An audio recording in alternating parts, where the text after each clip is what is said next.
Hi and welcome to this latest 10x leadership video. This week I'm going to be talking about culture. So we know intuitively that culture is the thing that makes organisations work. It makes organisations and companies interesting and makes you want to go and work there. And I'm going to use a slightly cheesy approach to talking about culture this week. So I'm going to be using the alternative rock, paper, scissors of culture analogy to help illustrate why culture is so important, and I suppose crucially what you can do as a leader to make sure that you have the right culture in your organisation, in your company. I'll see you after the break.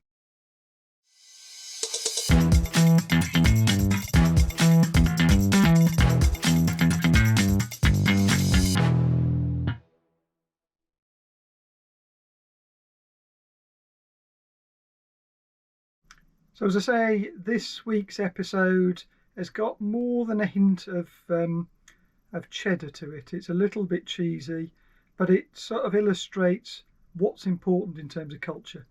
It's going to be a relatively short video this week. I'm going to try a couple of short formats just to see if we'll see how they go, see if you like them. So let's get into it and have a look. So we know that the normal rock, paper, scissors game, and we know that certain objects have powers over the other. It's not quite the same rules for this, but I will talk you through it as we go. So let's have a look. The first one I want to start with is the paper. So there are lots of companies, lots of organisations that spend a lot of time talking about the sort of paper side of culture, and a lot of effort goes into things like documentation. A lot of effort goes into strategy and creating a strategy, and then a plan, and then posters, and then there's an awful lot of talk about it. But often that's as far as it gets, and it's there's nothing wrong with having an aspirational culture. Especially if you've got a poor one at the time that you write it. But just talking about it, just having something on paper, isn't going to work.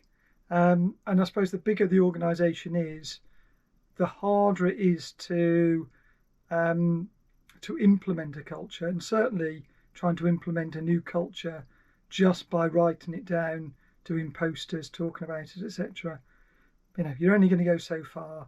And I can almost guarantee, that's hardly anywhere at all. And the really, really important thing to remember with culture, apart from really it's the lifeblood, the essence of a company, a team, an organisation. If the culture's not right, nothing else is going to work. And you're going to lose a load of people. You're not going to be able to attract the right people. So culture is critical to the success of your team, your company, your organisation. But the thing to remember about culture is that behaviours crush strategy. Behaviours in this case being the rock crushing the paper. And it doesn't matter what you've got written down. It doesn't matter how good your documentation is. It doesn't matter how brilliant it looks on paper. It's the behaviours that matter. And in particular, it's your behaviours as a leader that creates the culture. So even if you have a fabulous culture in your company or organisation, if there is a team that is performing poorly and where people feel like they're being bullied or micromanaged or a whole load of negative cultural behaviours, it is because of the leader of that team and that unit.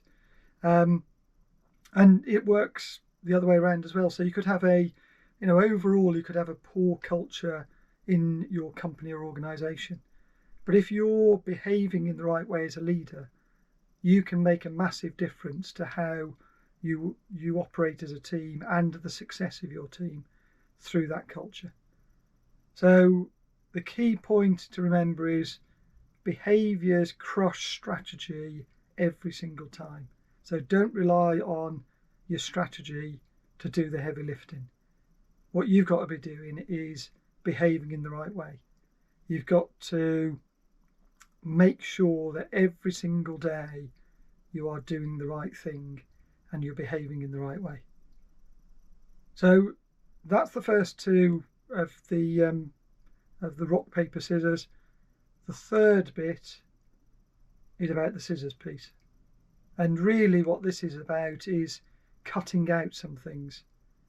So if you want to see certain behaviours in your team, in your organisation, you've got to demonstrate them.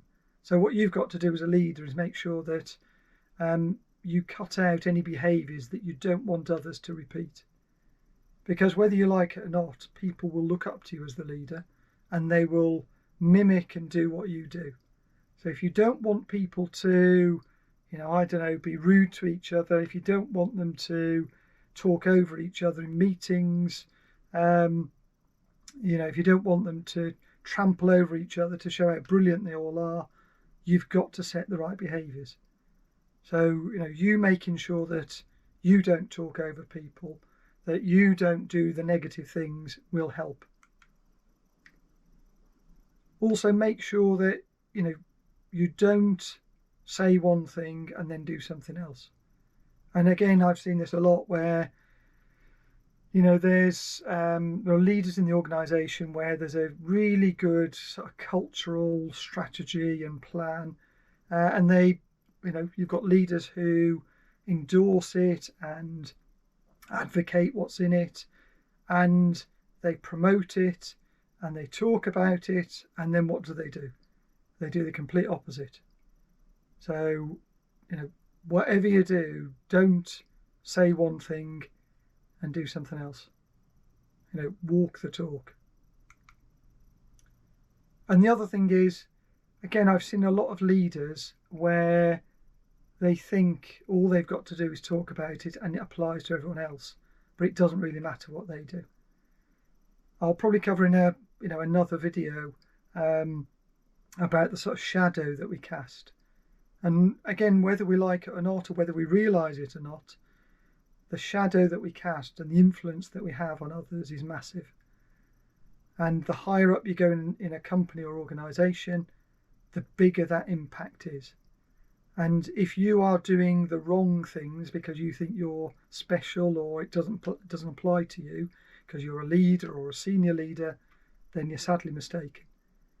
And again, what I've seen is people who do some of these things that are in the cutout section here, and then they're surprised that the culture of the company or organisation is not where they expect it to be, and they think it's because of somebody else. As I said in the previous slide, it's about the behaviours of the leader. That's what creates the culture.